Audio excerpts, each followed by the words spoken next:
Happy Tuesday, friends. Hope you're doing well, having a great week. It's about 10:30 here, quarter to 11. Did pickleball this morning. I didn't play so great today, so not in a great mood. Gonna just keep it real. All right, I want to talk about thyroid and supplements and diet that can support thyroid disease. And I got inspired because one of our members filled out the gut health questionnaire last week. You know, I was all talking about the gut health, and her survey came back and it was looking really good. And I was curious to know because obviously something prompted her to fill out the survey, and she figures it's her thyroid that's causing a plateau. And I thought, oh, that might help people if I spoke to thyroid disease. So when dealing with thyroid, I use what is called the 5R program: remove, repair, replace, reintroduce, rebalance.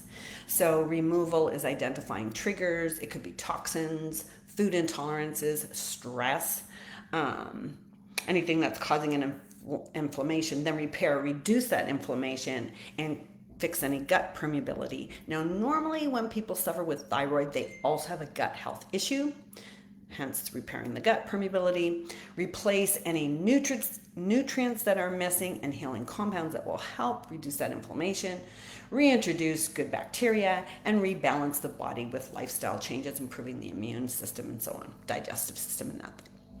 So let's talk about the triggers, because that's probably the biggest thing and the first thing for sure. If you have thyroid disease, you may benefit from eliminating gluten, processed foods, and any foods that trigger inflammation. Once you're inflamed, your meds aren't absorbing as well as they would otherwise. Gluten's particularly important to test, see if you feel better if you remove it, because the protein structure of gluten can resemble the protein found in the thyroid gland, and it can trigger the immune system to attack the thyroid. Now, I know you guys know this. Inflammatory foods include fried foods like French fries. Also, dairy can be inflammatory, particularly if you have an intolerance. Sugar can be really inflammatory. Any food that you're intolerant to. Now, if you're inflamed, symptoms would be sore joints, bloating, gas, constipation. Dairy can cause acne if you're intolerant to it. Difficulty losing weight. You could have food that you're intolerant to. Now, if you don't know the food you're intolerant to and you feel there are intolerances, you might consider doing an elimination diet, which is a process of removing triggers and then testing them. And drop me a line in the comment if you need help in that space.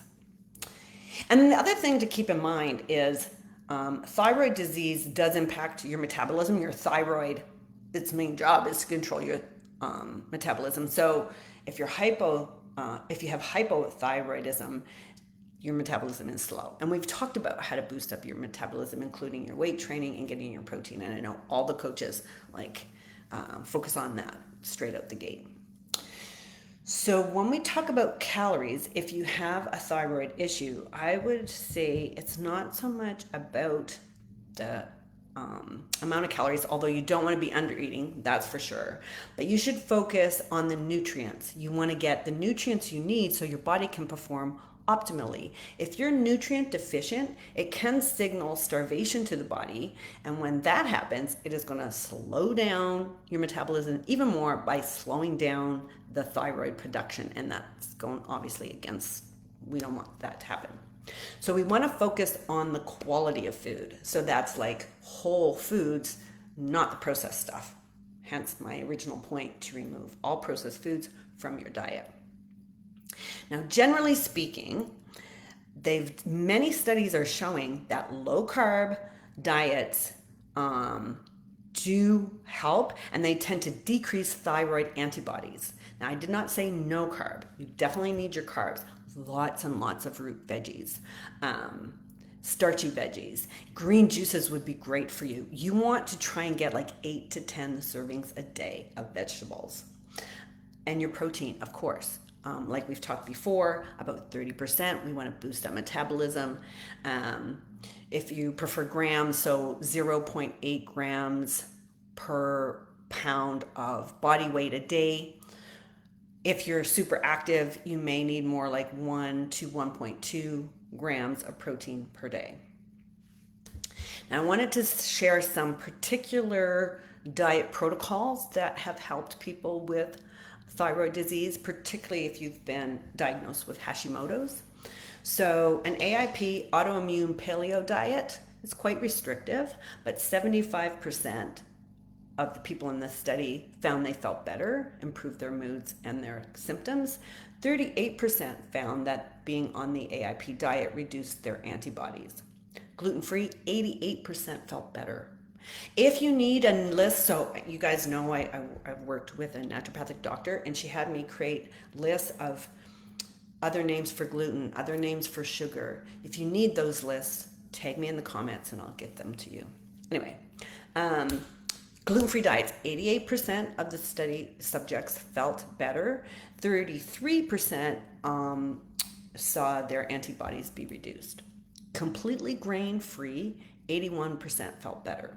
Dairy-free, 80% felt better. Low glycemic diet, 76% felt better. Think that's sugar, like you want to balance your sugar levels and remove refined sugars from your diet, as we spoke about before. And again, it's that inflammation. And then 47% felt better when they removed eggs from their diet, which tends to be another trigger, particularly as we age. Many of us become intolerant to eggs. So yeah, supplementation. Now, I would, because you're taking medication, I would talk to your doctor before you introduce any supplementation. I'm sure they've told you to take psyllium, because if you have thyroid disease, you are deficient, but you can get it from eating Brazil nuts and tuna, good sources of that. Zinc is required to produce the thyroid hormone, so they might have you on zinc. But again, if you're considering any of this, talk to your health care practitioner. You also may want to be tested for deficiencies, because if you're deficient in vitamin D, vitamin B12, magnesium, or iron, it can make the thyroid disease worse. I'm going to wrap it up there. I hope this helps somebody. Drop any comments, any questions in the comments, and then tag me so I don't miss them. Love talking to you guys. I hope you have a great week, and I will see you soon. Bye-bye.